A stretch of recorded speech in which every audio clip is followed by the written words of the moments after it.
gets closer once you actually press go live. Yeah, it's weird. Howdy partners. Hello, hello. Yeehaw. Okay, back it up a little. Our favorite game of can we get the cameras to look right? It's so low now. Don't fall. Just watch it slide all the way down throughout the shot. Wonderful. Good job, Tory. You did it. Be so smart. Kaya, our intern's providing background effects. Who you guys will very luckily get to see next month because we're peer pressuring her into joining the club. Or are you going to peer pressure Kaya? She already did. Yeah. Ah. Nice. I said Fantasia can come too as long as she behaves herself. I don't think that's possible. Yeah. I'm worried about it. I'm scared. A little. A lot. Our interns are great. We love them. Mm-hmm. They know how to work a copier now. It's very exciting.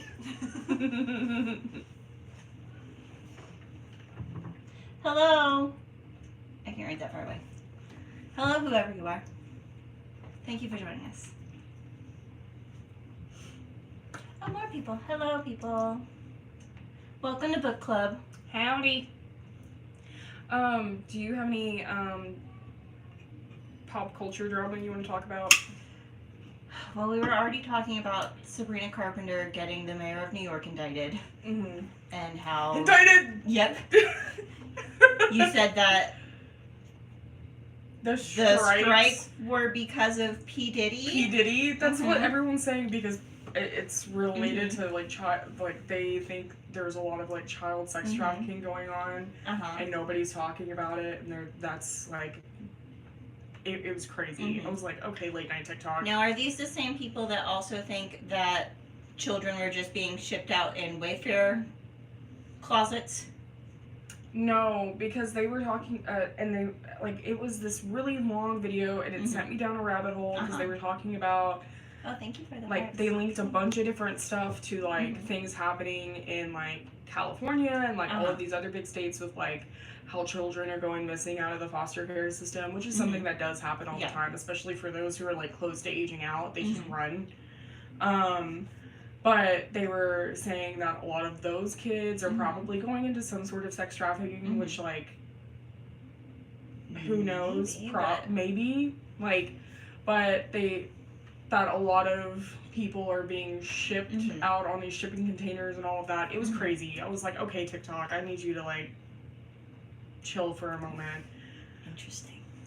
But yeah. And then, do you know who Mama Todd is? Mm-hmm. She posted Is she somehow involved in the Diddy scandal? But she's involved with another thing right now that I was like, oh my gosh, but it's another TikTok thing. She posted this video. Her video got taken down for talking about it, and it was... It's going to get taken down for talking about this? Specific sound. I don't... Because she linked to it. We're not linking to it. But she was talking about, like, this is not okay on TikTok because, like, it's stupid what TikTok takes down. Like, we get shadow banned all the time for being advocates and talking about things. But then the sound that Mama Tot was talking about, she, like, used it in her video. Like, but she put the volume down so she could talk.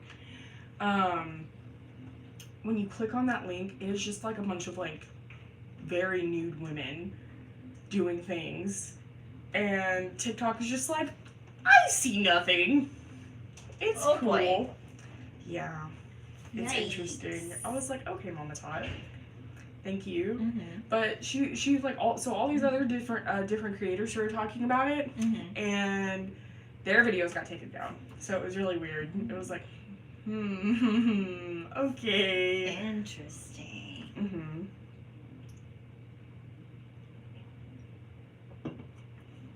Conspiracies of the iceberg. Unrelated. Have been reading It Starts With Us. I'm gonna have to fight Colleen Hoover. You hate it? Like, the book itself is not bad. Yeah. It's just not good. Like, if you were to start with that one you'd be like, yeah, this is great, fine. But it's just like she completely forgot the entire first book she wrote. Interesting.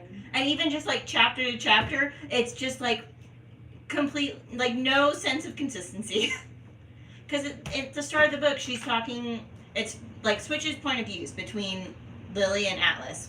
Yeah. And it's in Lily's point of view, and she's talking about how it's been 19 months since the last fight she had with Ryle, when everything happened and she found out she was pregnant. Yeah. And you remember, it's like that was the day, same day, that Alyssa had Riley. Mm-hmm.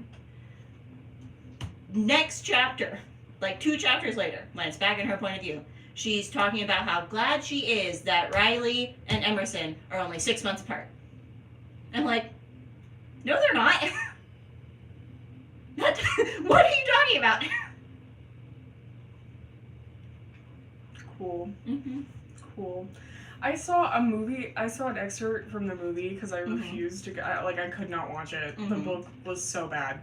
But I saw an excerpt Mm-hmm. from the movie, I think after she has the baby, Mm-hmm.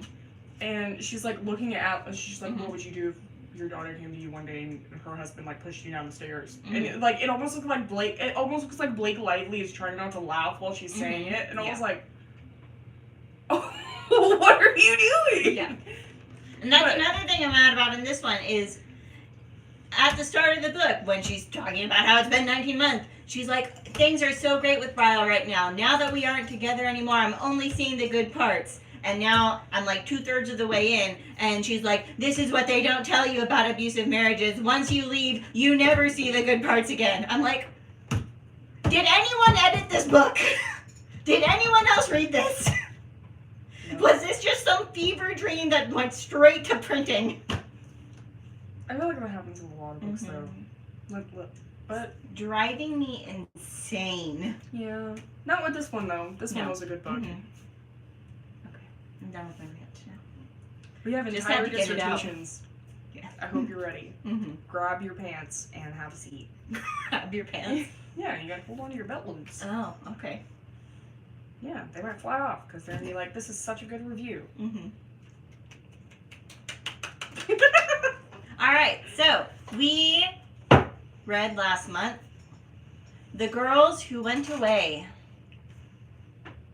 by Ann Fessler, a fantastic story It was about the women who gave up children for adoption in the years between World War II and when Roe v. Wade happened. Mm-hmm. It was a lot. I cried Yeah, I cried many a lot times. too. It was heartbreaking Mhm. so many times. Such a good book. I would recommend this to so Yeah. many people, but it's just like, Please read it. oh my gosh. Go out right now and get this Mhm. book. Go to your library. Go somewhere because I Mhm. feel like especially anybody who is passionate about the topics we're going to be Mhm. discussing during this book club, Yeah. I feel like it is an essential read, Mhm. especially with everything going on right Mhm. now. But And it was so heartbreaking. I did a post on TikTok where I was talking about like moments that really stood out to me in the book. And we got Yeah. so many comments, like I think over 100 comments from people that were like, my mother was a woman who went away. My aunt was a woman who went away. Talking about their stories. And it's just like, oh my gosh. yeah, literally chilling. Mhm. And what's crazy is like, I had no idea all of this was going on. Like I knew people Mhm. were giving children up for adoption. Like I knew that was a concept that existed, Yeah. but it's like I did not know that it was this extensive Oh, and yeah. so like horrifying. Mm-hmm. Like I don't know how any of this was legal. Like, I'm gonna get into it because there were so Mhm. many children, like Mhm. people who became famous who were like children of women who went away, or Mhm. like who were put in agencies that were built around these women, Mhm. and they came out so messed up because they like.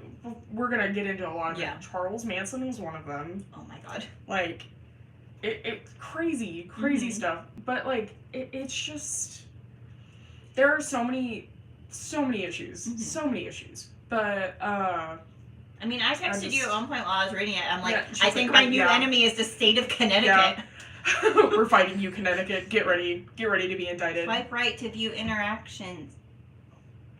I'm okay. I don't Yeah, want we're to reach fine. that far. You can interact. Go ahead. But it just, this entire book was wild, very wild. But I feel like it is an essential read. Yes, so good. Like out of all Learned a the lot. books we've read, I think this was probably my favorite. And we've read a lot of good books. We've read a lot of bad books. But I think this is like, if not my favorite. I don't know that it's my favorite, but it's like in top 3, top 5. It's up there. For sure. All right, should we get into the questions, Zoe? Yeah, because we got packets. We've got a lot to say. We got packets. Multi-page dissertations. Well, I think just based off like everything that we have said ourselves. I think our stuff is probably going to be pretty similar, so it's not going to be like, we're here for the next 5 hours. Yeah, but I think just based off all we have had to say about this book in our like thick little packets, I think it just says how much we both really enjoyed and like resonated with the book. Yeah. So, all right. Please go read it if you have. Yes. All right. Starting with question number 1. How did the personal stories of the women interviewed by Anne Fessler impact your understanding of the social pressures and stigmas surrounding unwed pregnancies in the mid-20th century? Well, I was talking about how, like I said before, it's like I really learned a lot because I did not realize this was as extensive as it was and as, frankly, predatory as it was. It's like I very much had the perception of adoption that they talk about in the book, where people think it's like, oh, they did not want these children, they're giving them up, and then they're just moving on. And it's like, that's what they want for the babies. They want that for them. And it's like, that is not the reality that we learn about here. No. I mean, I think for so many women in this book, and so many women who weren't even in this book, like, the feelings of isolation and shame were such a big thing by their families and their communities, and just like and it's so unfair because they do touch on like the men a little bit, but not at all. But it's like, oh, like you as a woman, like you should have been like, it's all your fault. Yeah, you're bad. Yeah, you don't deserve these babies. And just with that comes like the lack of support and like you were coerced to give up these babies with no counseling, no consideration for like the mother's well-being. And like what's gonna happen to those babies. And the decision to do this was not made by the women. It was made by their parents or social workers or people who were at these like maternity homes. And just like the long-term impacts of it, like the emotional and psychological trauma of like having to just like boom, like have this forced upon you is so crazy. I'm trying not to like jump ahead into things because like it's so easy with this book to be like blah, dissertation. What I also put down in my notes is that it's crazy that even still today, when a lot of the people that were women that went away would be kind of at an age where you're like higher up within organizations, it's like there's still no media portrayal about what the reality of the situation was. It's like still, anytime you watch something about adoption, it's, I'm giving this baby to a good home. This is what I want. I don't want to be pregnant. This is what I'm doing. Well, and like adoption agencies and stuff like that, and like I still think like adoption agencies and like that sort of thing is shady in some, but back then, like you had, I cannot remember her name right now, but like there was the woman who like was the mother of modern adoption. I cannot remember her name right now, but she would go and kidnap people's babies. She would go kidnap. She had a maternity home, but she would go like have her people go scout for babies on the street, just take them. Like if they'd be outside playing. Oh my god! And if they weren't like adoptable, or if they weren't like didn't get adopted, or if they weren't as cute as she wanted them to be, like she would literally just give them away to whoever. And a lot of her babies like ended up dying in the hands of people who didn't care for them because there were no regulations. She was like arsenic poisoning them or like starving them and like all of these sorts of things. And like, dear God. this was during this time. So like, I cannot remember her name. But I like, don't remember that part of the book. Did they talk about they her? didn't talk about her. Okay. But like, I was like, I'm not recalling this. But I know about her Uh-huh. because like Joan Crawford's kids came from like an adoption agency that was like during this time. And I cannot remember that lady's name for the life of me. But like, the lack of regulations that they were sending these women into, sending these babies into, is insane. But wild. Yeah, I'm sure there's a book about her somewhere. Yeah. I cannot remember her name. But that would probably be an interesting read, talking about her adoption agencies and stuff like that. I also put down that I think either the book or just like telling the actual story, even if it's not like in the format of the book where it's like all these stories, if it's just like following one or two people, would make an excellent show or movie.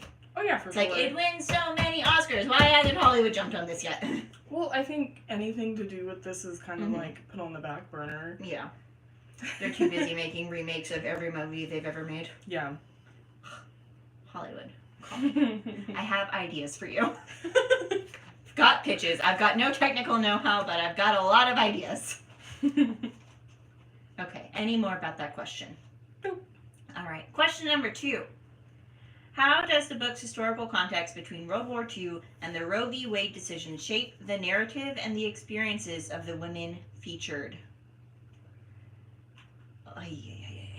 There was so much. It's like, I don't even know how to like I had to put it mark into mine. just a few words. I had to mark mine and like be like, because I talked about like post-war social norms. Yeah. I talked about the maternity homes. I talked about the lack of reproductive rights. Like, stigma and shame come up a lot in my notes. Yeah, and it's like the issue is so multifaceted. It's more than just like you can point at one thing and be like, oh, this is why all this happened. It's like, it's coming at you from every direction. Yeah.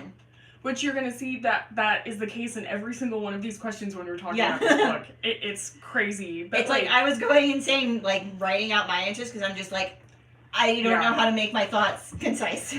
But I guess we should start, because in last month's book club, we were talking, it was a historical fiction, but we brought up a lot of things about... Last month we read... Are you talking about the month before? The month before. Okay. The month before, sorry. I was like, I don't think that was historical fiction. Time is going crazy. Yeah. I blocked Colleen Hoover out of my head. Makes sense. But in our book, what was Purple... that? No, Purple Hearts was Hearts the is third the one. third one. The Soldier Girls. Is that the name of the book? No, it's not. But in the book month before last, we talked a lot about World War II and what it did for women, and like how women, because a lot of the men were sent off to fight the war, and like there were women who went overseas and like they were nurses and they did like a ton of different roles. But during wartime, I mean, you saw a ton of women going from like traditional entering jobs. The workforce. Yeah, because traditionally before World War II, like you saw women who were nurses and teachers, or you were a mom. That was it. And after that, you see women in all sorts of different agencies, in businesses, and like running their own businesses. Like the live. Thank you. Thank you. But then, you see things like this. Like, you were given all of these different things, and you're now expected to have the nuclear family, and have the breadwinning father and the homemaking mother, and this is like this framework that women are expected to conform to. Yeah. After going through something where, like, you're in factories, you're getting dirty, you're doing XYZ. Yeah. And it's just so, like, horrible. And then, like, just the lack of reproductive rights. Which... No sex education. Yeah. It's like the one girl who was talking about how they never even said, she never heard the word pregnant until she was No. in nursing school, even though her mother, like, had other children. Mm-hmm. It's like, what? Mm-hmm. And she had a whole baby? It's like, it's wild. Well, no, and like it was treated like you couldn't talk about stuff like that. You couldn't talk about pregnancy, like, and I think now it's become a thing. I mean, you see people like doing their gender reveals and stuff like that, and like it's a lot more talked about. But like pregnancy was one of those things that you like. It was like, oh, you can't talk about how that person had sex to have that baby. Yeah, ooh. Scandalous. But to talk about it in the context of like an unwed mother and the shame, like this is why these women were sent away, because like you were bringing shame to the family for getting pregnant and having sex outside of marriage. And part of what they talk about is like, not only are all these women kind of like entering the workforce and you've got to have this like nuclear family as they try to pull you back away from it, but it's as kind of the American economy booms after World War II, and so many people are like moving up socially. Yeah. And reaching this kind of new middle class that didn't really exist before. It's like everyone is so desperate to like hold on to that status. Because if you think about like before World War II, if you think about like the Gilded Age and the 1920s, it's like you were either had money or you were dirt poor. Like there was no in between. Yeah. And now all these people have all this like comfort and security and stability, and people are like, I'm not willing to give that up. And so much of it depended on your reputation. Yeah. Of you could be fired if you didn't have the right reputation. And then also the communist, the whole Red Scare of it all. Yeah, there was a lot going on here. A lot going on. Just made it. The story where the girl talks about how her boss told her that because she lied about having a baby, the communists were gonna come and like get her to sell state secrets to keep the secret about the baby. I had to put the book down. I'm like, this can't be real. But it is. This is insane. But it is. And like, I don't know. Like, oh, the communist wins since you had about having your baby. It made me also really mad that she said that it was like a young guy, and it's just like some 22-year-old loser out here being like, ha ha ha, let me spread my conspiracy theory. What's different today, though? Yeah, exactly. What's different today, though? I mean, I feel like hopefully people wouldn't be so worried about selling their secrets to communists, but you can't trust anyone nowadays. Maybe not communists per se. Yeah. But some group. I mean, I really wouldn't be surprised if someone went out there and was like, oh. Actually, the Communist Party still very much is a threat. Yeah.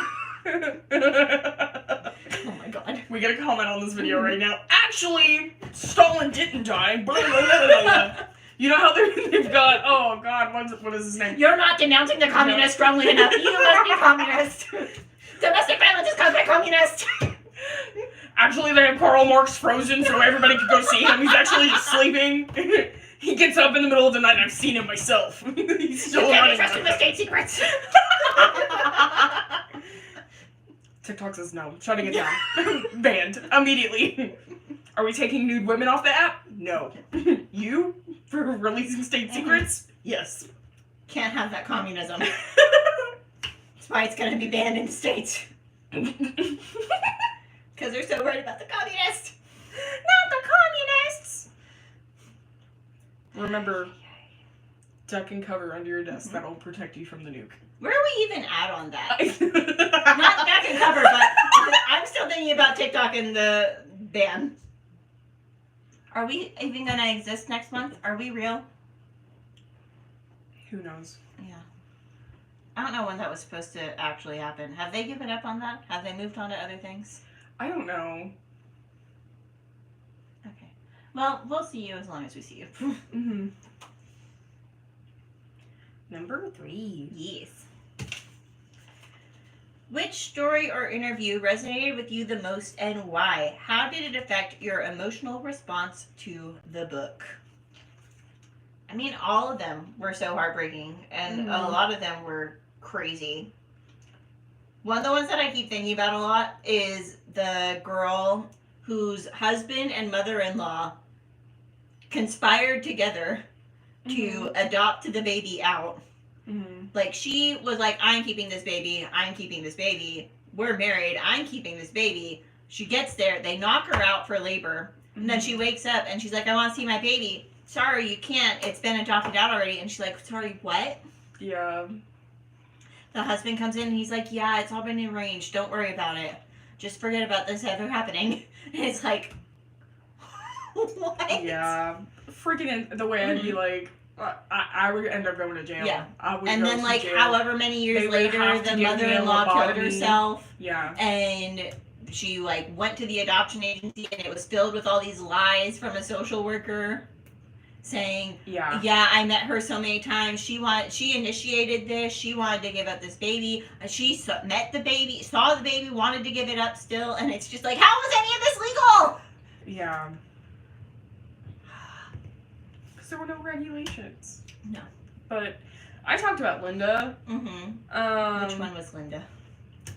She got separated. She didn't really get like the choice of like so many of them, but like she talked about how like long lasting. Do y'all do podcast? No, this is our version of This podcast. is our podcast. We just sit here and yammer. We need to. We should. Oh. Interns, answer the phone. It's so nice having interns now. That sounds like Hang it up. It's from Optimum. Oh. Eh. They ain't doing It was anything. unlimited, so. Yeah. If they want our attention, they can get it. They're But my mortal enemy, so it's Just fine. like I talk about Linda a lot in here, I think, if I remember right, because like she just talked about how depressed she was. Yes, y'all should do podcasts. This is interesting. Okay, we'll Thank get you. on it. But she talked about how just depressed and how like. Did you many say which times- one Linda was? Yeah, she was like hers was like so many others. Like it was forced upon her. The boyfriend like wanted to be involved, but then his parents were like, no, you don't need to. That one. Okay. And say that like I remember. yeah. There was like there was 50 of them. And he like really wanted to be involved. He's like, I'm gonna marry you. Like this is what it's gonna be. And okay. Yeah. Okay. I think I know where you're going. yeah. And then his parents were like, no, you can't get married. No. Yeah. Okay. And so she talked about like not only losing him, and talked about losing her baby too because of the what would have been her mother and father-in-law. Yeah. And it was just her talking about her depression. I was like, this girl, I'm so sad for you. But it was just that I felt just such empathy and sadness. I don't know why I connected with her so much over that. But it was just crazy. And she ends up getting reconnected with her kid. Yeah.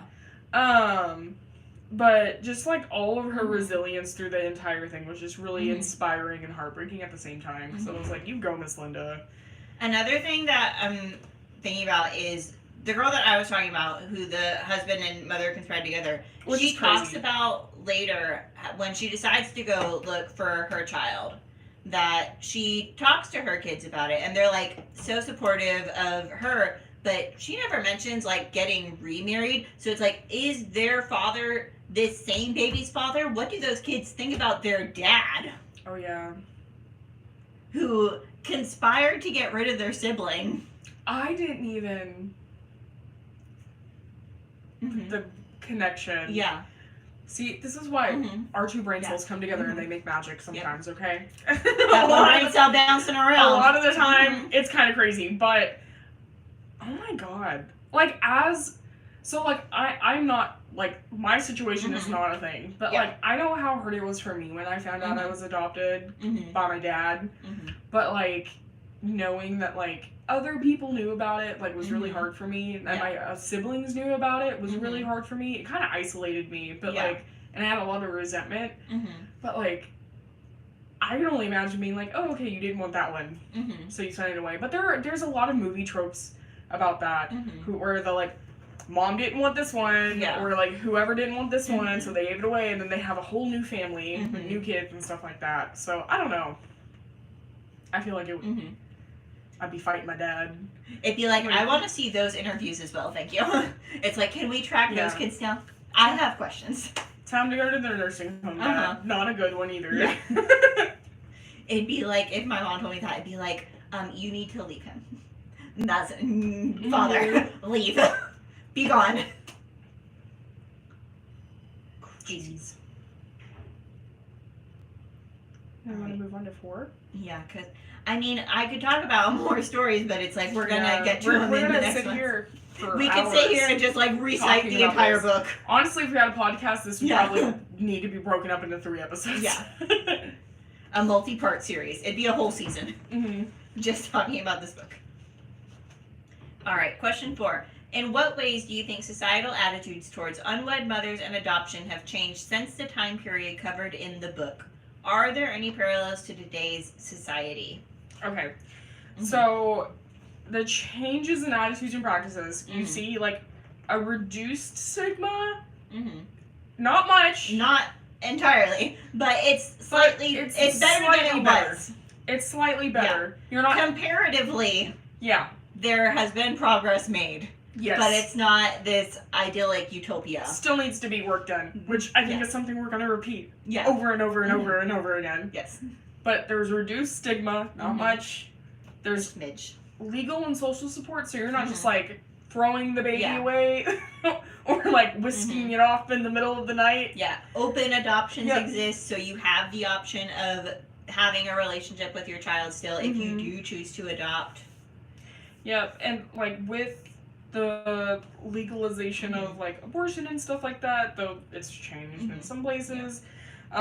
We aren't outright Yeah. stealing babies anymore. Yep, and there's like an increased access to contraception now, so Mhm. like there's that. Even though, I mean, you still don't have a lot of sex ed being taught, Yeah. so like But the concept of it exists, yes, which it did like, not at the time. Mm-hmm. So I mean, this is given Mhm. that sort of thing is given women a lot more control over their reproductive choices, or Mhm. at least the idea of control in Yeah. some areas.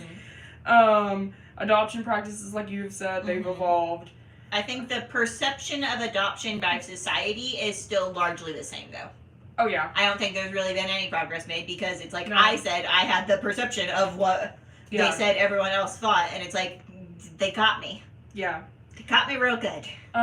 There's a lot more support systems out there for Mhm. unwed mothers. So like government assistance programs, Mhm. nonprofit organizations, and community support groups. Mm-hmm.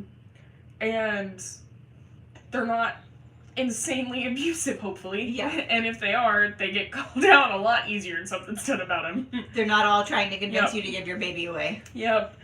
And do you have anything else before I talk about parallels? I think I'm good. I mean, we talked about Step the parallels. onto that soapbox. Is like the ongoing stigma. So like Mhm. I think there's like the perception that single mothers are people who come from a really low socioeconomic background, Yeah. and like stuff, they're uneducated, Mm-hmm. that like all of these different things. And Well, there's all those social workers from the early 1900s who said that people who got pregnant were feeble-minded and that's not the case. I mean, Mhm. anybody can, or sexual deviants. anyone can end up pregnant. Like Yeah. it Especially happens. when nobody's talking about contraception.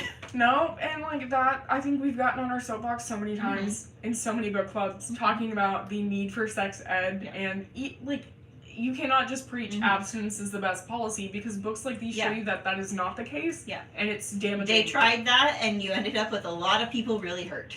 Very hurt. And just the things that happen when you do not have sex ed, like either you are going to have a child, or like all of these different things that happen, which Yeah. like this book covered horrible things. Mhm. But anyway, moving down the soapbox. The parallels, like, Mhm. with the reproductive rights. So, like, I mean, reproductive rights are still such... Women do not have control over their bodies. No. And it is something that this book emphasizes. When you have autonomy and you have choice, Mm-hmm. there are so many vast possibilities for Mhm. you. But when you don't, there are so many things that can damage you Yeah. and hurt you Mhm. and hurt the people around you. And lack of choice is never good. Yeah. So it's always better to have choices. Even Mhm.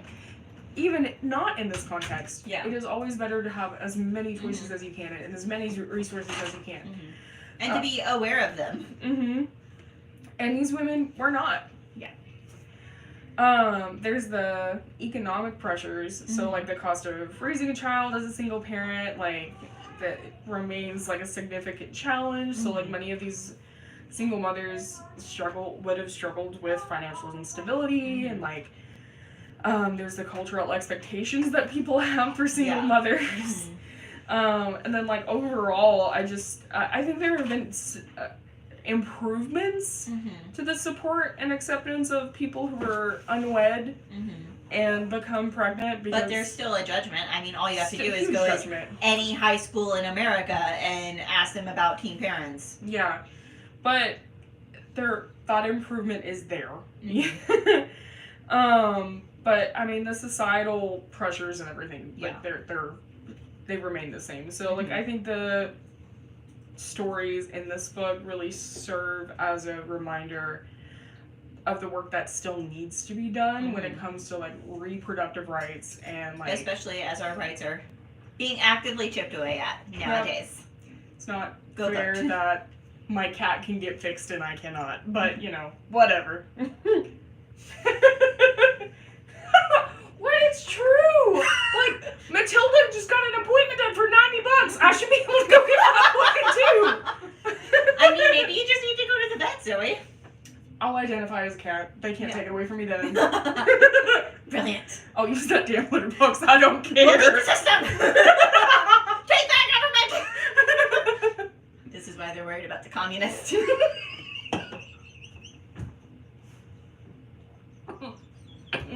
Sorry, I didn't kill you.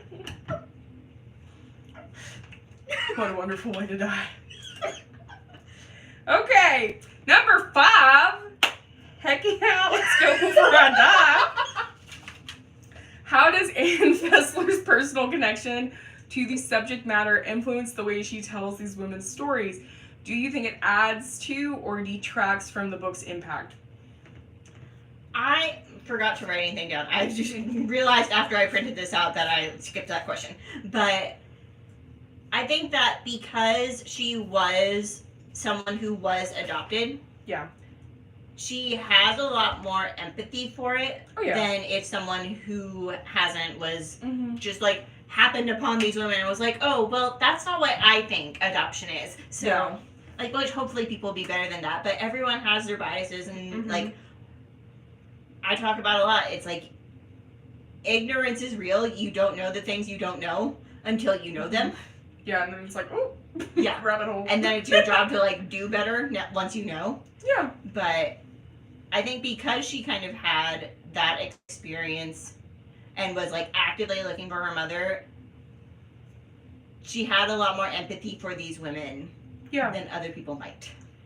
And, like, authenticity and trust, I think when you were coming from such a delicate spot, because this is such a delicate topic and a hurtful topic, I think being able to come from that experience, as someone who was adopted, and her mother was one of the, right? Her mother was a woman who went away. Yeah. Like, being able to connect with them in that way really helps, I think, authenticate all of these women's stories and and her own, and just like having that insight on it, it just it brings a whole other level to it. Yeah, and I feel like we'll never know for sure because, you know, events happened the way they happened, but I think I get the impression that hearing all of these women's stories helped give her the courage to reach out to her mom, because it's like we bookend the book of Anne telling us about her experience, and it's like she was really nervous to meet her mom. She had this idea of my mom didn't want me, this is what it is, and then she like finds out all these other women's stories, and it's like, oh, okay, maybe I should reach out to her. Maybe she would want to hear from me, even if she hasn't been actively looking for me. Yeah. I think it adds to the book. Oh yeah, I think it's just the emotional resonance in this book that she is able to convey with the sense of loss, the guilt, and the resilience experienced by the women is just such I think that's why we all cried like the entire time, because I mean it's a wonderful book. I don't think I can say that enough. I like take a shot every time I say it. It's a wonderful book because I'm gonna keep saying it, but it's wonderful. And being able to come from that background, like Tory said, I think just adds to it. I don't think it takes away from it at all. Okay. Any more on that, Zoe? Nope. Next question. How are themes of shame and secrecy explored in the book? How did these themes affect the lives of the women and their families? Again, this is one where it's like so many things kind of play into it that it's like, how do I say this without standing here for 5 years? Social stigma. You can talk about the maternity homes, you can talk about family dynamics, and you can talk about the long-term effects. I mean, when it comes to stigma, we've talked about it so many times, just the stigma behind it all. Yeah. I don't think we need to touch on that again. It is a thing. This societal expectation that women shouldn't have sex until they're married, or they're bad and their family is bad and everyone is bad except the man. The man's fine. Yeah, man can do no wrong. Which is still a thing. Yeah. Which is still a thing.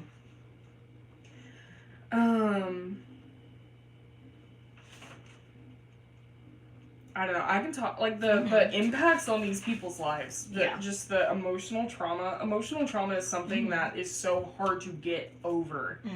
And I mean, physical trauma. I mean, if anything happens to you, like physically, that's gonna affect you emotionally. If anything happens to you mentally, that's gonna affect you emotionally. Any of these things, your emotions and your mental health are gonna be screwed.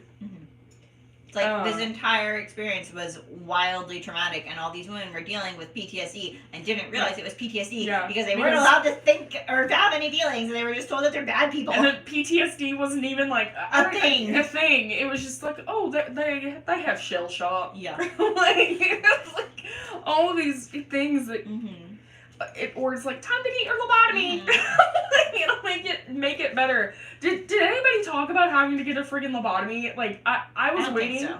I was waiting on one of these people to be like, my mom had to get a lobotomy, or like I had to get a lobotomy, or like something.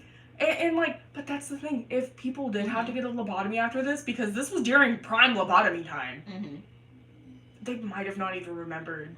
That's just a horrible thing, because lobotomy is just like. Yeah. But, that was a side tangent, you know? But all these women experience such, like, a depth of depression, anxiety, and just the loss of from not having choice. And so much of it being, like, the choice being taken away from them, and the abuse and the judgment and the shame coming from like their family and the people they care about.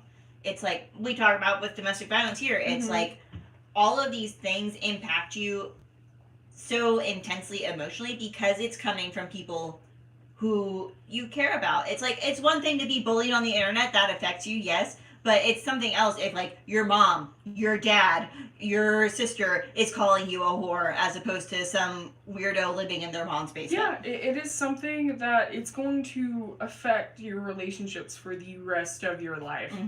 And that's something that so many women in this book dealt with. So many had to keep parts of themselves secret, had to create these barriers to intimacy and trust in their relationships, and like weren't able to talk about this part of themselves because it was such a like feeling of shame. And that they were conditioned into keeping the secret. And that's horrible. It's like a lot of them wanted to talk about it, and we're told they can't. Mm-hmm.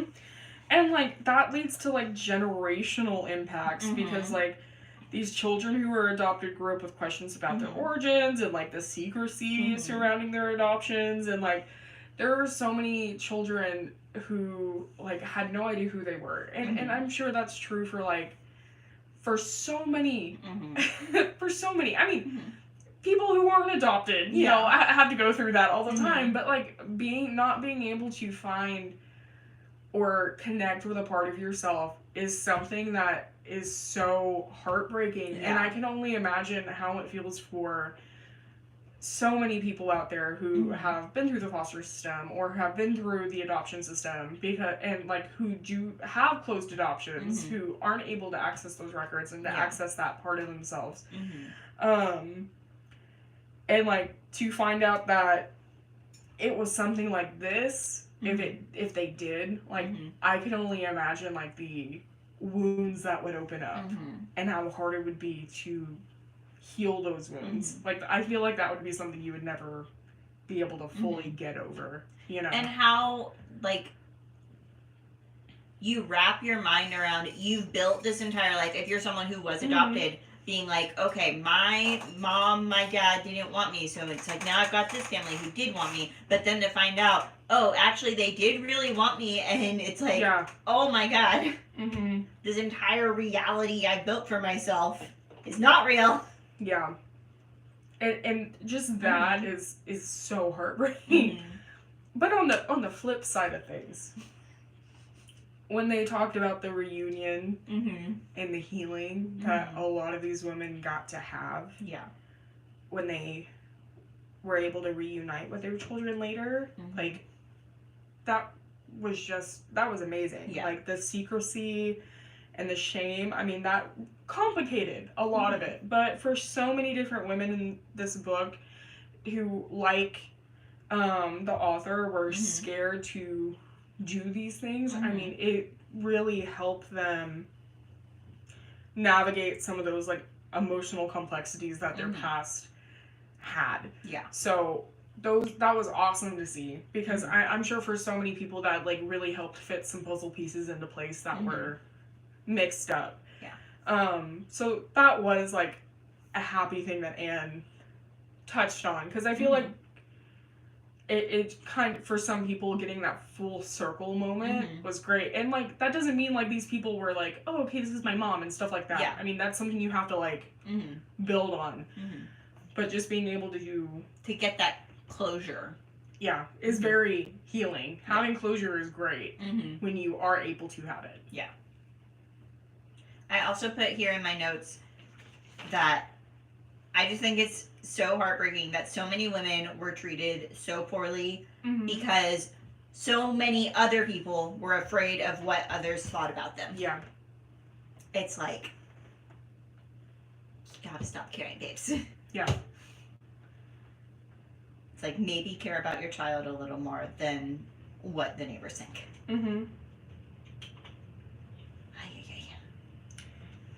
Any more about that question? Next. What insights does the book provide about the long-term effects of adoption on both the birth mothers and the children? How do these insights challenge or reinforce your previous beliefs about adoption? I separated mine, so like... Well, why don't you just go on your TED Talk and then I'll see if I have anything to add. Okay, so like this section I'm going to be talking about birth mothers. So like I talked about their unresolved grief and loss. So like many birth mothers experience deep unresolved grief and a sense of loss that persisted throughout their lives. The forced separation from their children left emotional scars that were very difficult to heal. They had the isolation and shame, which we've talked about so many times through this entire thing, and their impact on relationships, which we previously talked about. And a lot of these women had such trust issues and found it difficult to bond with children they had after and partners they had after, which is so heartbreaking that you're unable to connect with your children that you've had after this. It's understandable. Which ties back to the multi-generational thing you were talking about. Of not only is it like hurting these children, but it's like you learn to parent through what you experienced, Yeah. whether consciously or subconsciously. So it's like that's going to impact how they parent their children, and then they'll parent their children, and for generations. I mean, when we talk about generational trauma being a thing, Mhm. like, it is so hard to change a generation away from Yeah. trauma. But Mhm. people do it. Yeah. It's hard, but people do it. Mhm. But in these situations, talking about generational trauma, talking about any sort of trauma wasn't a thing. Yeah. And it's understandable why these women felt disconnected. So just them having to deal with that, it's just so hard. Because it's like, I wish I could help you. But when it comes to the adopted children, I talked about this in the last question with their identity and their belonging. Just having to grapple with questions about their identity and like who they are, and just that lack of information and the circumstances, like, can't even imagine.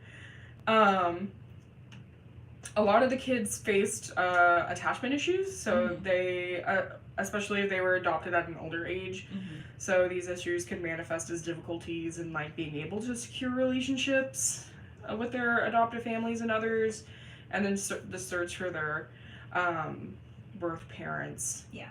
That strong desire. And then reunions, when they did occur, were like really emotionally complex. So it wasn't a happy moment, just a happy moment. It was one that was like also really painful. And I think when it comes to challenging beliefs, this book really challenges the notion that adoption is a simple solution to unplanned pregnancies. Yeah. And I think that is something that so many people say, like, you got pregnant, you should adopt it out, or you should you should keep it. But that it's not an answer to an issue. Yeah. It opens up, even today, so many different issues.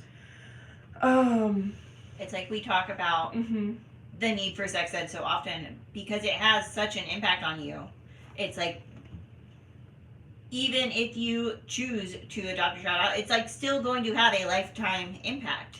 It's not just going to be like, oh, you can move on. You're not going to move on. We have a whole book telling us you're not going to move on.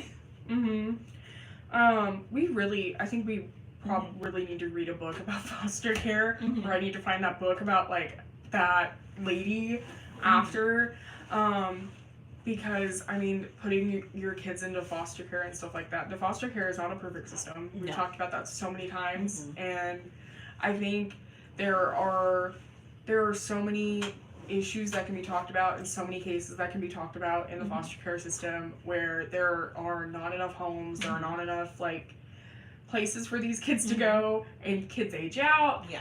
It's not a solution. And that's not us like villainizing foster care. Obviously there are good families, but it's like it's not a perfect system. No. And that's like, and just this, I think this whole book shows I just that don't want like, people yelling at us later. No, don't yell at us, like, please. We have a point. The point is that this is a very big, multifaceted issue that does not have just one solution. Yeah. And getting rid of women's reproductive options today does not make anything better. Makes everything worse. Makes nothing so is being worse. Made greater. Not saying anything. I'm saying things. I'm not saying things. Pick up what we're putting down, but not putting down. We're not putting anything down legally. We're just saying words that you might get a connotation from. That's your business. There we go.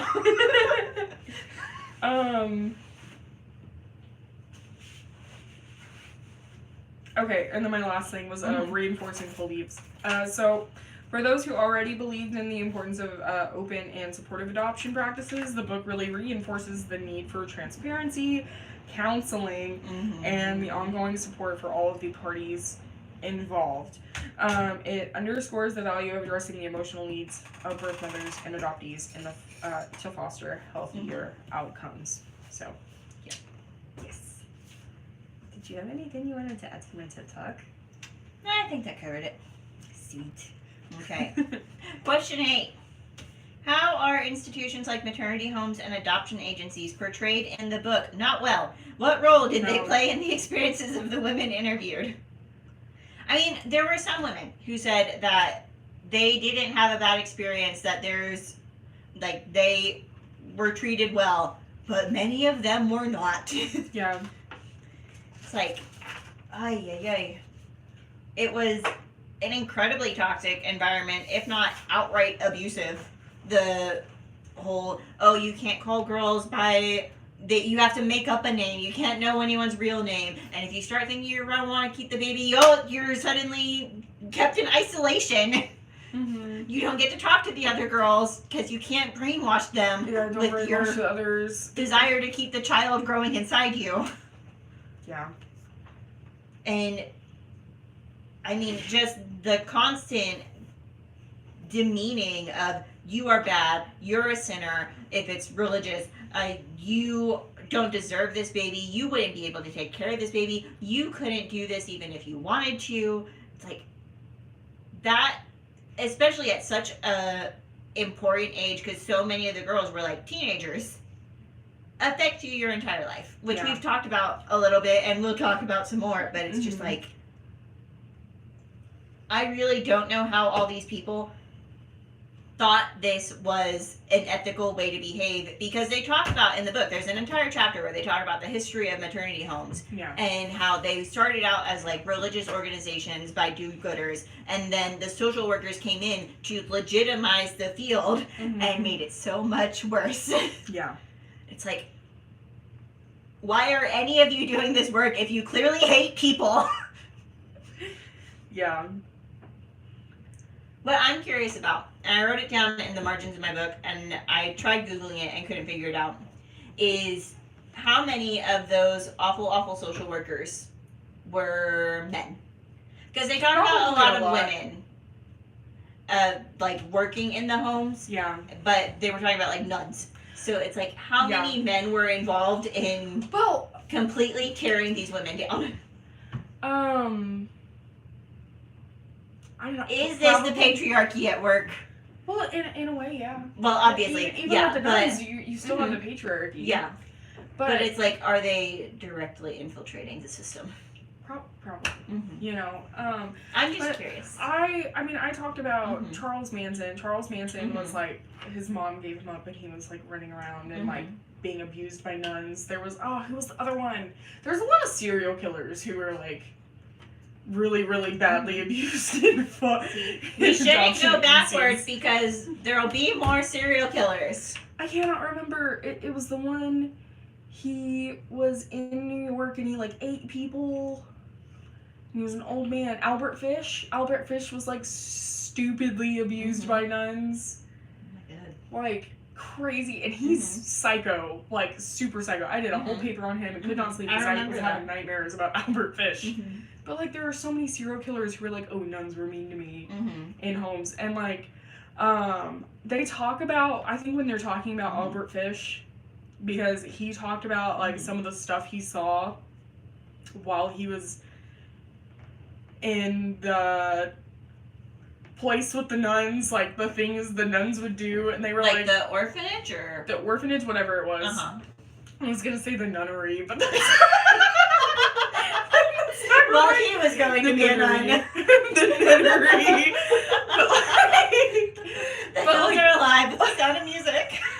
like, no, the hills are alive with children screaming. Yeah. Because, like, I think he literally talked about one of the nuns, like, chucking a kid out the window, and, like, it was horrible. Oh my god! And, like, in Morbid, like, they were talking about, like, how horrible orphanages used to be.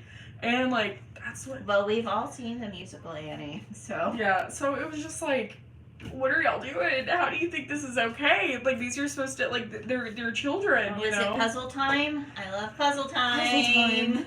Puzzle time, puzzle time. TikTok makes this for y'all on YouTube. Oh, no, no! Ah!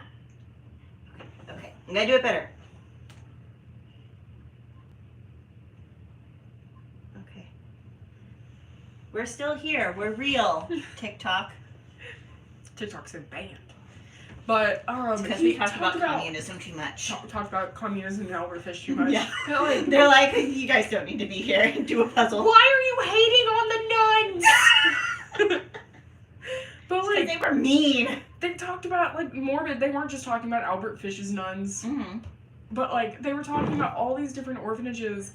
And, like, that's, like, the freaking schools that they sent Native Americans to. And, like, they dug up all the... Like, right? Oh, my God. Like, how do y'all think that's okay? Can't believe I forgot that in the question that we asked later. Yep. They talk about that. How they dug up all these kids. And it's just like, what were y'all doing? Y'all were supposed to be in charge of these kids. But, like, whatever.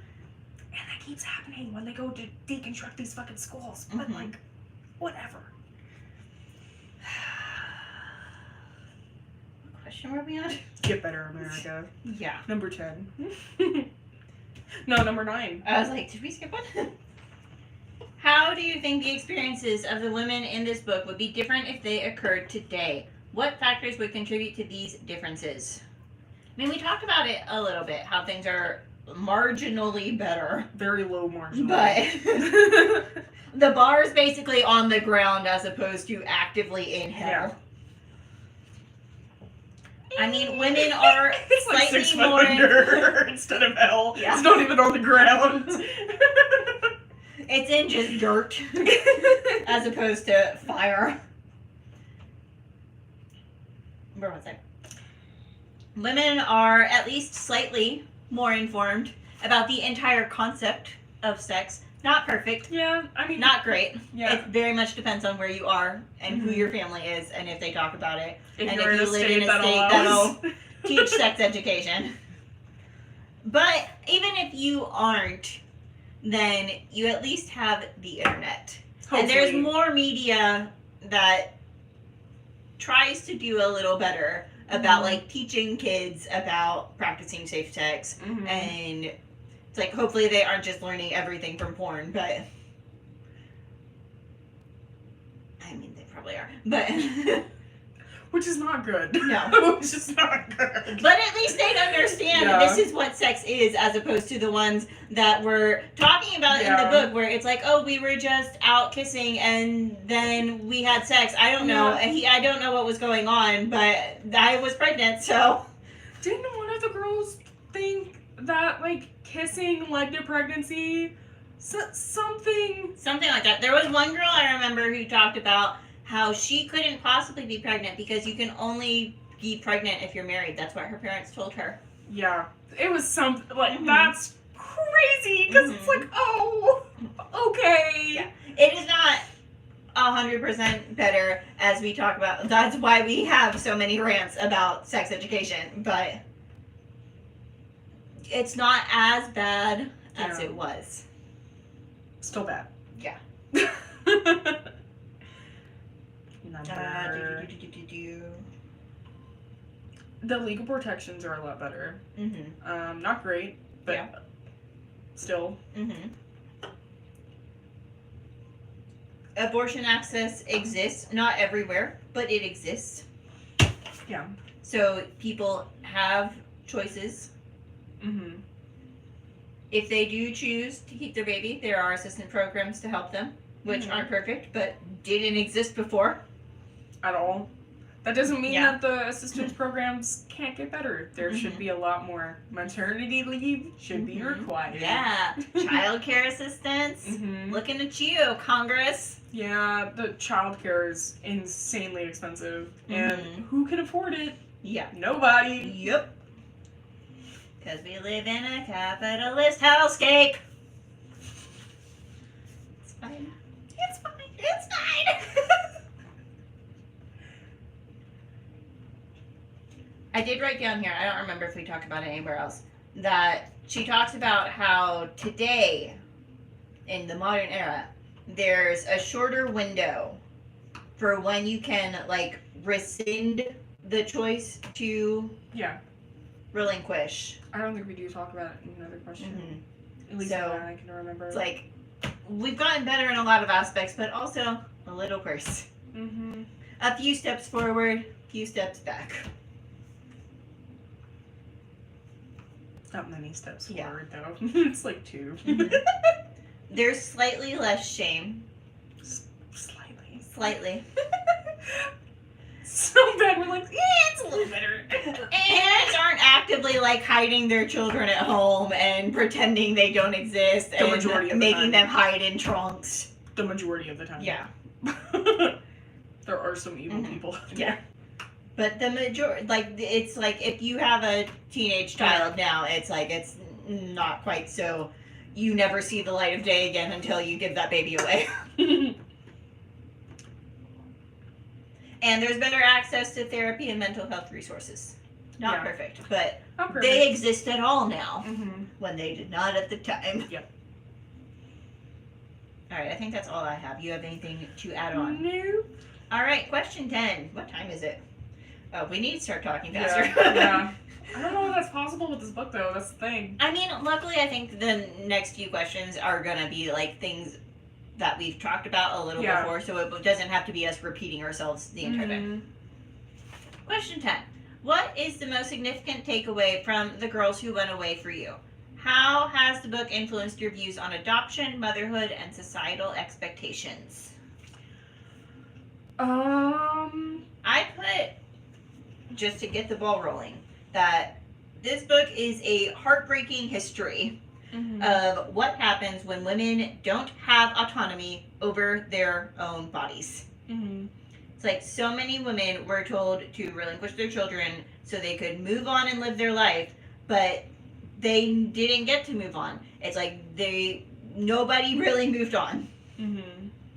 How many women never lived up to their full potential because they either gave up their children and were like burdened with the trauma of that entire experience, or were forced to get married at 14 and then were trapped at home because they were raising babies.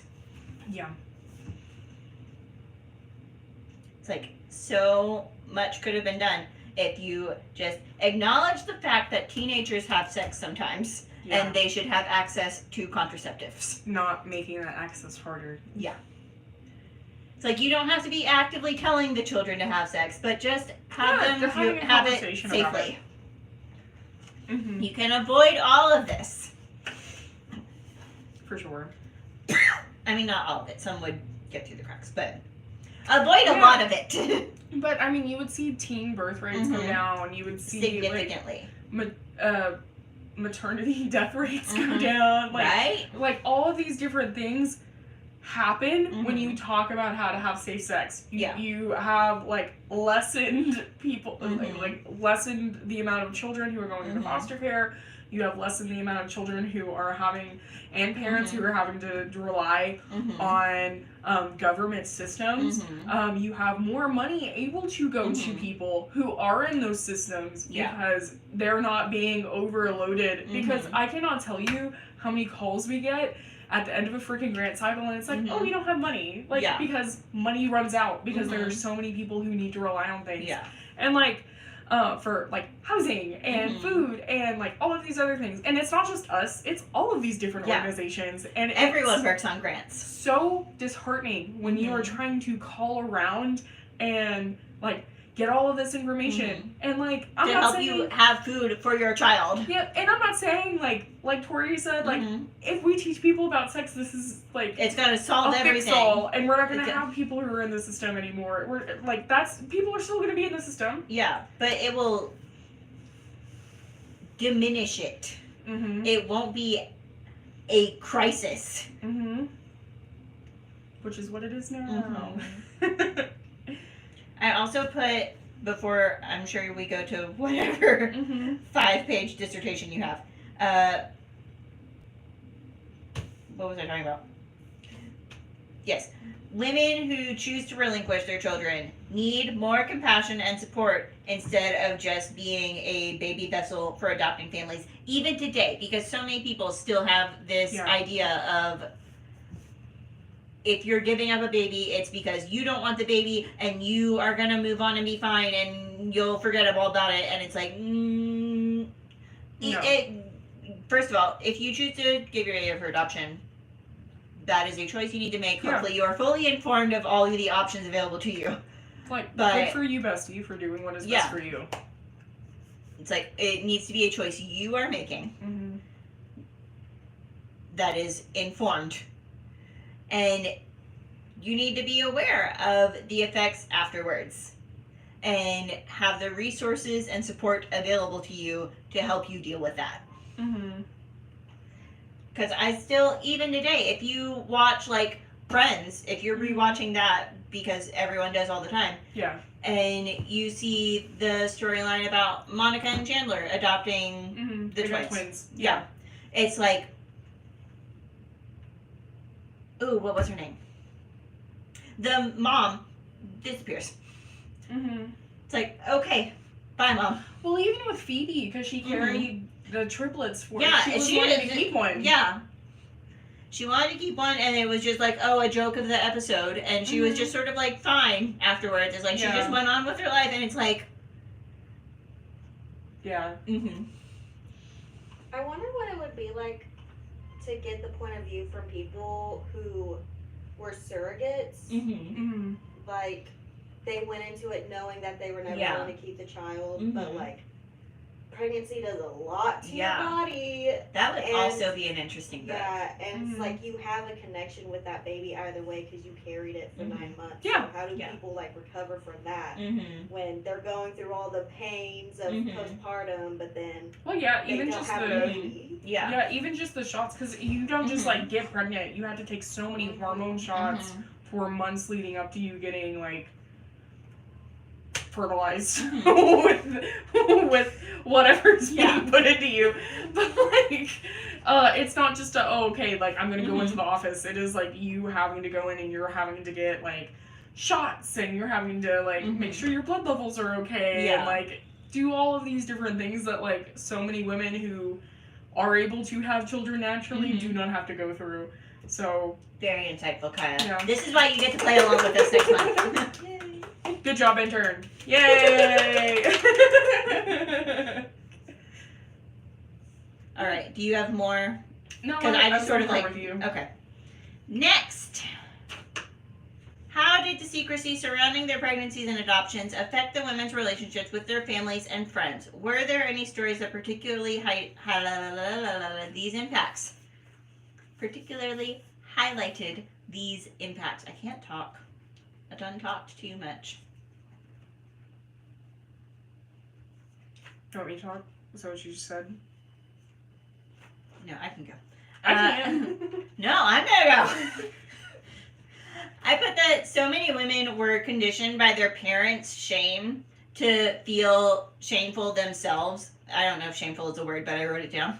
It is. And to bear the burden of this secret for so long. A lot of the women were just carrying all this emotional baggage that they thought they couldn't talk about, and it had not only serious impacts on their mental health, but on their relationships with their husbands and their children. And a lot of them talk about how they eventually do tell their husbands and their children once they are ready to start looking for their child, or if their child finds them first. And it's like a lot of them were accepting and excited for this like reunion. And it's like, how many women could have, if they'd been able to talk about it and not been conditioned to keep this secret, had that support and just didn't realize that support was there. I don't know if that makes sense, but No. yes. Yes, it made sense. Okay. No, yeah, I was going through it again in my head. I'm like, wait, did the words word? they worded Mm-hmm. word. Yes. I agree with you though. Mhm. I mean, these are things we've already talked Mhm. about, and I mean, there are so many stories who like talk about the impacts of like being emotionally distanced, like how their relationships are affected, like the isolation Mm-hmm. and like the changes in family dynamics and stuff like Mhm. that.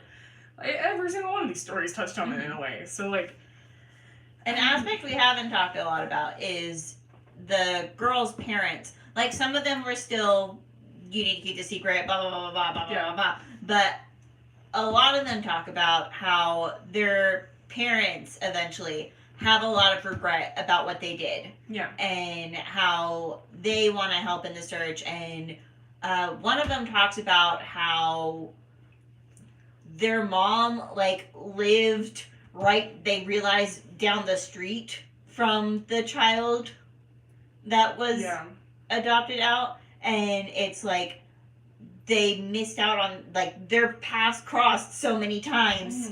It's like crazy. Yeah.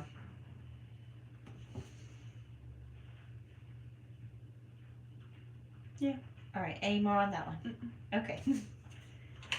How did cultural and societal expectations of women during the mid-20th century influence the decisions and experiences of the women in the book? Can you identify any specific examples? I mean, we've talked about this a lot. So many. We've kind of deadpanned it. Mm-hmm.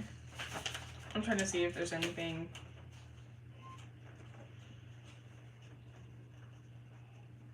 Women were really expected by society to be these perfect, pure figures who were supposed to do what they're told and what's expected of them, and that's it. Be a good girl, or else you'll ruin yourself and the family's reputation. And it's like women were held by society and their family to these impossible standards that, just to tie it back to domestic violence, we see abusers use all the time to hold their partner to keep control over them.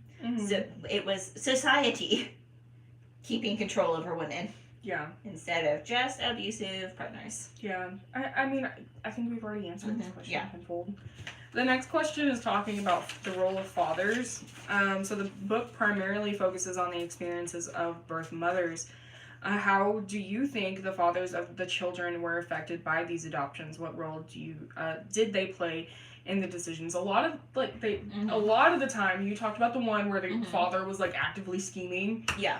But a lot of the time they really didn't have a choice. Yeah, they were like largely left out of the decision making. And like I can imagine that if they knew about the pregnancy at all, like they probably went through it, not to the same extent, because I think having to carry the child and stuff like that is going to be a totally different experience that they're never going to understand. But the turmoil, like they probably feel like guilt and loss and like helpless too. Yeah. But they weren't sent away. They were just let to live their lives, you know? So like I'm sure for sorry. The camera. I heard somebody come in the front door. But like the parents weren't like, they were excluded from decisions and discussions. So some men, turns out though, were still men and were the worst. Yeah. Like the guy who like wasn't one of the main characters, but a girl was talking about how one of her her boyfriend, she didn't tell her boyfriend because another guy in his fraternity, when his girlfriend got pregnant, he trotted out a bunch of other guys and got on the line and say, oh, she actually slept with all these other guys too, so it may not be my baby. And it's like, men are awful. Horrible. So some of them probably were affected, and I'd be curious to see what it was, but sometimes men are the worst, and they prove it. Men being men. Can we move on? Just to hit a couple more things. Okay. Because I wrote it down. A lot of the time, a few of the women talk about how when they were in the maternity home, they literally were not even allowed to call the baby's father. So it's like they were left out of the process entirely, and they weren't allowed at the hospital. So it's like so many of them never even got to meet their child. And I would be curious to see from their perspective, since they weren't carrying the child and also never got to meet them, was it in fact easier for them to handle, the ones that did know and maybe did want to be involved? Then we know it was very difficult for the women. It's like, does carrying the child make a difference? Yeah. I'm sure Be an interesting psychological study. Yeah. Okay. Next. On psychology, what psychological effects did the women experience as a result of giving up their children for adoption? How did these effects manifest in their later lives? Well. We're talking about it a little bit. Yeah, we've been talking about it a little bit, but like we've talked about, like, the grief, loss, there's guilt, there's shame, there's depression, there's anxiety, PTSD, and then just, like, a loss of identity and a loss of your self-worth because of the things that they had to go through because of the shame and everything. It's like people told you to give up your baby for adoption so you could move on and forget this ever happened. 0 of the women moved on. All of them were, like, incredibly affected. Whether they were aware that's, like, what all this was stemming from or not, it's like so many dealt with grief and depression and PTSD and shame and all of it. And when it comes to, like, manifesting in their later lives, we talked about, like, relationship challenges they had when it came to, like, connecting with people, including children they had later. Some were either, like, overly protective or weren't able to connect with their kids.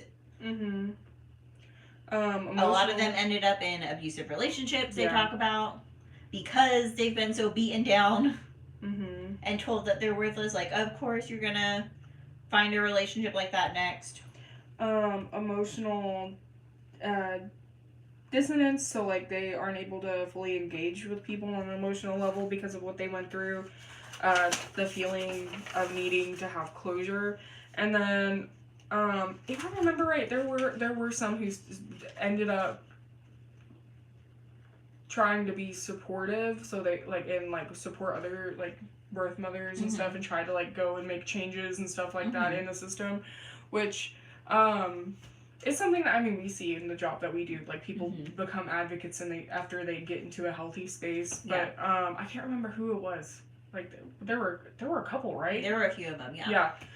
There were so many. It's so hard to keep up with everybody in here. But, like, they worked very hard in reform movements. Yeah, a lot of them talked about how it's like, even if they weren't, like, in the legislative side of it or reform side, it's like they were, I am going to teach my children about sex ed so this never happens to them. Yeah. Okay, next question? We're flying through. Yes. Some women in the book were able to reunite with their children later in life. How did these reunions impact both the mothers and the children? Were there any particularly moving or surprising reunion stories?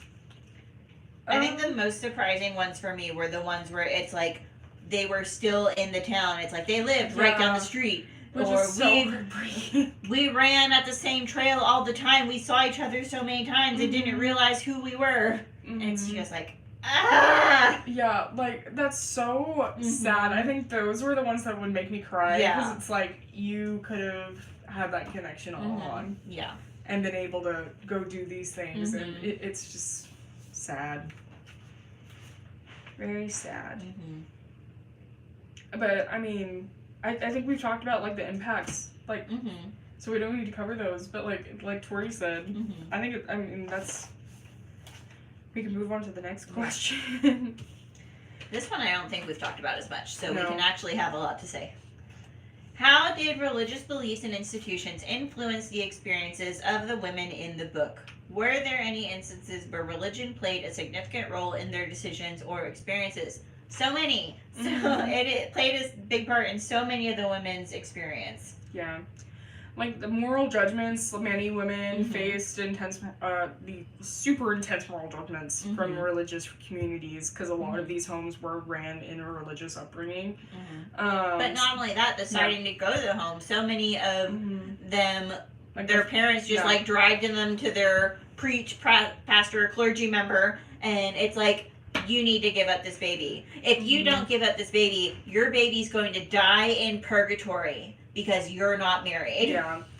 And unwed pregnancies were seen as sinful. The women were made to feel like they had morally failed. And this just added to, like, the shame and the guilt.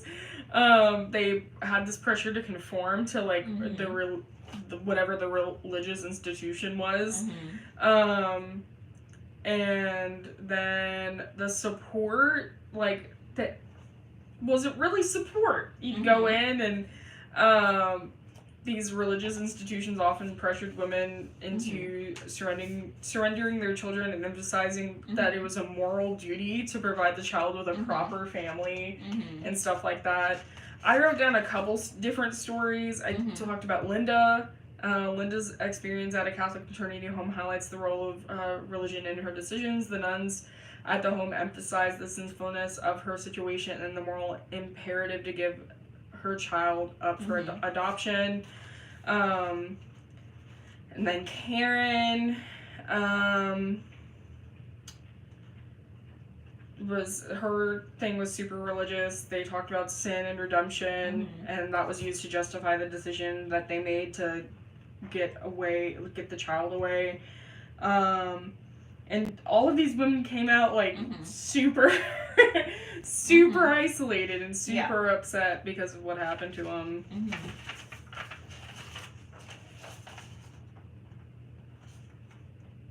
One of the stories that I don't think we've touched on yet is the one where the girl was talking about how her and her boyfriend were going to get married, but then they went through they were Catholic, so they had to do the whole interview thing before you get married. Yeah, there's whole classes. They, he was trying to get cold feet. So he went out and found a whole different priest to go to. And this priest pulls the girl in, and she's like, and tells her, it's like, I'm really worried about him.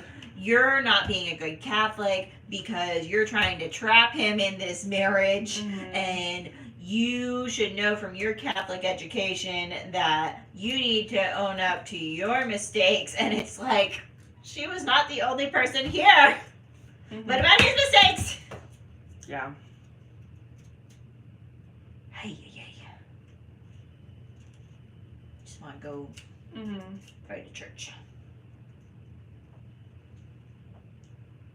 All right. Any more to say on that one? Okay. Compare the experience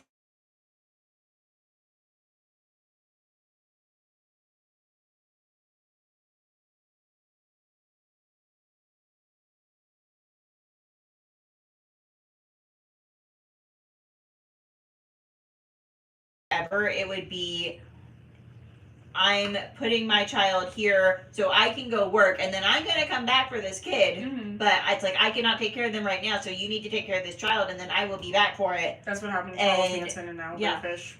And so many of these children just got adopted out and weren't told, and it's like without consent. Yeah. And it's like, what do you do at that point? Because it's largely international adoptions that this is still happening in. Yeah. And it's like, how is any of this legal? Yeah. I mean, you still see it. I mean, in a lot of developing countries like Thailand, the Philippines, China, and Ethiopia, I mean, unwed mothers are like facing huge societal discrimination and judgment. Yeah. So the same thing that these girls were going through. And so like they end up having to relinquish children still today. And there's so many instances of it. Like, and you talked about like coercion and lack of choice, and like in Korea,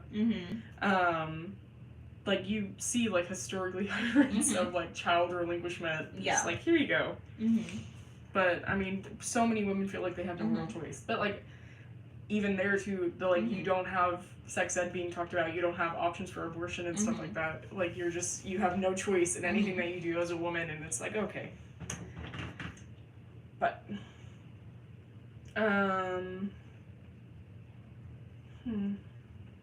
any more about that one? I'm stuck in my classes. Thanks. Okay.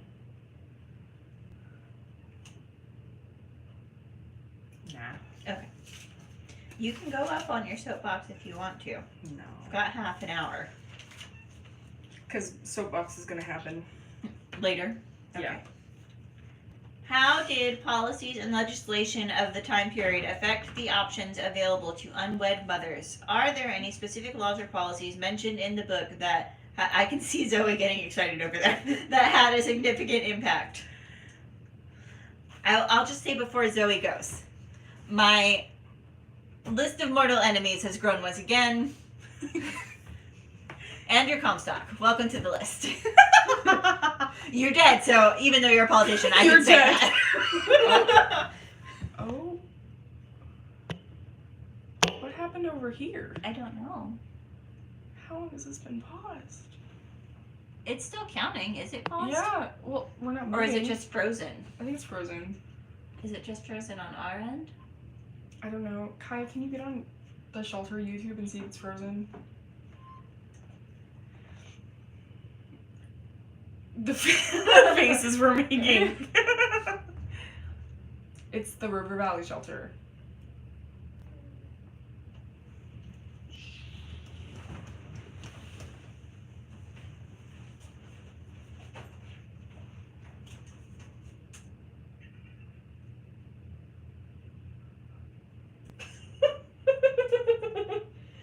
Oh, is it behind?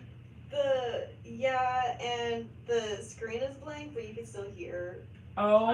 Okay, well, exit out and then go back in, Zoe. Okay, well. Technical difficulties.